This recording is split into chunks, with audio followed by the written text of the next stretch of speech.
Hi guys, welcome back to my channel. If you're new here, welcome back to my channel. If you're new here, I speak about different topics on my channel. So if you're interested in that, go ahead and subscribe and hit that bell so you'll be notified every time I upload. Today I have 3 missing adult cases, so let's go ahead and get started. So today we're going to be talking about 3 missing adults. So let's just go ahead and get it started with the first one. The first one is Kiela Elleana Gray, and she went missing at age 32. Her height and weight is 5'6", 100 pounds. African American female, brown hair, brown eyes. Gray's hair was styled brown and blonde braids. At the time of her disappearance, she has a large curly scar on her left shoulder. Give me 1 second, guys. What are you doing? Guys, give me a second. You're not just gonna use a knife. Sorry, guys. This is what happens when you have kids and you have to, take care of them and do all that. So Gray was last seen in Detroit, Michigan on August 13, 2015. She was on a Greyhound bus from Kansas City, Missouri, and arrived at the Detroit station that day. She was picked by an ambulance in Detroit and taken to the hospital, treated, and released. She has never been heard from again. Few details available in this case. I hate these type of cases where there's not a lot of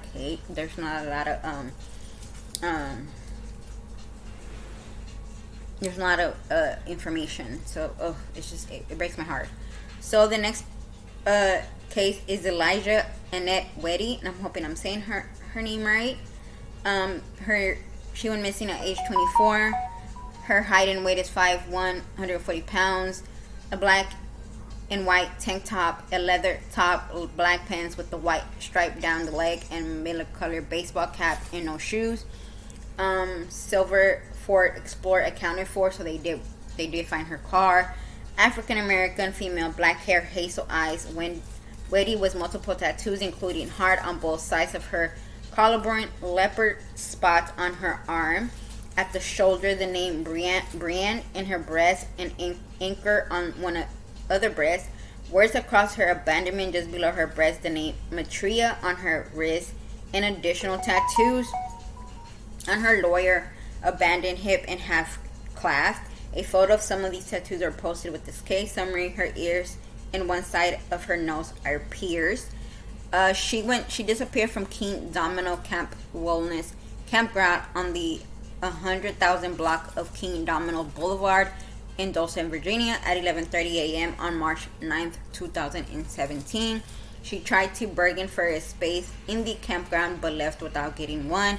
Early the next morning, her silver Ford Explorer was found near the campground. It has gas and was in working order. Her cell phone, purse, wallet, driver license, and some other belongings were found scattered behind metal event park near her abandoned vehicle. She had left a message on her Facebook page saying, "It's never too late to do the right thing. Don't get discouraged. Speaking to myself." Also, it's unclear what she meant by this and whenever this had anything to do with her disappearance. A massive search was launched for her, but the search effort was called off when witnesses said they saw her walking in a field off Route 30 in Carolina County, Virginia. Dogs also tracked her scent to a home in Carolina, Virginia. She was sighted on Federal Avenue in Rich, Virginia on March 12th by an acquaintance who didn't realize she was missing at the time. Police state that they didn't think she was in any danger, but they never actually found her, and she never made contact with her family members or friends after her disappearance. Her mother called the behavior bizarre and states she had never gone this long without connecting her family. Since her disappearance, she hasn't accessed her social media accounts and the money in her bank accounts, and her case remains unsolved. I hate it when cops do this. Just because somebody comes up to you, it's like, "Oh, I saw this person, Can you, as a cop, as a detective, go see if you see this person, and also ask other people around, "Hey, we were told that this person was around here at this time, and they're missing. Did you see them? Were they by themselves? Were they acting different?" It does not kill you out to do that, but they don't. The last case we're going to be talking about is Chandra Maria Taylor. Yes, today was all females. She went missing at age 28. Her height and weight 5'3", 90 to 125 pounds. Caucasian female, brown hair, blue eyes. Taylor may use aliens named Chandra Maria Fidas Mariah and or Mariah Taylor. Her hair may have been dyed blonde at the time of her disappearance. Her ears are pierced on the one time each. She has a possible unfinished tattoo of a compass and the phrase, "Be the one to guide me," and an anchor on the phrase, "But never told me down," or hold me down. Taylor's was last seen at a gas station on Watt Avenue and Auburn Boulevard in Sacramento, California on May 7, 2017. She has never been heard from again, and she hasn't used her phone or social media accounts since the day of her disappearance. Taylor was involved with drugs and prostitution at the time of her disappearance, and the area where she was last seen is a no hangout for sex workers. Although police can't find no evidence that she was trafficking, her family believes she met with foul play.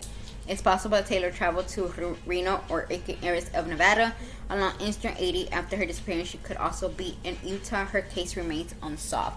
Why is it that in 2017 there is cameras everywhere? There should be cameras everywhere, and you cannot find a person. Like and then they have cell phones. You could use the tires. I mean, type.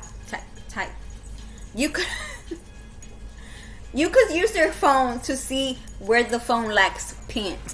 It frustrates me. It really does. Like, it frustrates me because I know back then it was different. There was no cameras, no cell phones. How do people do it without cell phones back then? Let me take my glasses off, guys, because my eyes are just like not working for me right now. But yeah, like I don't get it. I just don't get it. Like, I don't get it. How is it that there's so many cameras? You could pin somebody's phone. I don't know if you could pin a phone when they're off. I heard you can. I heard you cannot. I don't know. But it breaks my heart. You know, it breaks my heart because I want all these families to get answers. I want their loved ones to find their loved ones, and it breaks my heart. It really does. And I don't know. I just this is why I do these videos of these missing kids and missing adults, because I want their names to be out there and not forgotten. I don't want you to forget, and I don't want people to forget. And I know their families don't want y'all to forget about them, and know that they still have these loved ones out there missing. So if you know anything, I will always leave the number that you could call in the description below. Y'all have a great day, and I will see y'all next time with a new video. Bye.